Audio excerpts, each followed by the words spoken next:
नमस्कार मित्रांनो. 2 दिवस ट्रेड टाकले नाहीत कारण आपल्या घरी थोडासा कार्यक्रम होता.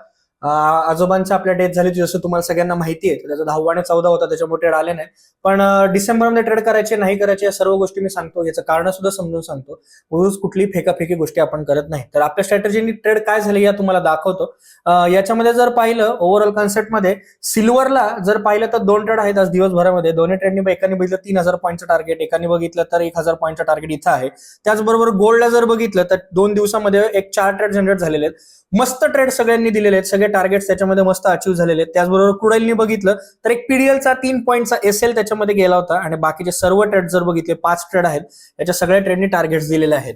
तर असे टोटल ओव्हरऑल 9 ते 10 ट्रेड जनरेट झालेले आहेत. त्या पद्धतीने जर ट्रेडिंग केलं असतं तर तुम्हाला चांगलं प्रॉफिट त्याच्यामध्ये जनरेट झालं असतं. आता हे फक्त सांगून मजा आहे का, तर लोकांनी केले पण पाहिजेत, कारण आता फ्रॉड एक सामने आलाय आणि अजून एक येणार आहे, तो मी तुम्हाला दाखवणार आहे काय आहे ते. कारण प्रॉफिट लॉस स्टेटमेंट मॅटर करतात. लोकांचे प्रॉफिट लॉस स्टेटमेंट बघा, हे मीटिंग अटेंड करा, त्या पद्धतीने काम करा. कुठलाही उगाच आपलं जे भारताच्या जीडीपी साठी 25 लाख बनवले, 30 लाख बनवले, 50 लाख बनवले, शेवटी झिरो अंडा असतं. कारण असल्या गोष्टी मार्केटमध्ये होत नाहीत. स्टेप बाय स्टेपच काम करावं लागतं तुम्हाला. अशीच माहिती तुम्हाला पुढच्या व्हिडिओमध्ये घ्यायची असेल तर तुम्हाला माझ्या झूम मिटिंगला अटेंड व्हावं लागेल.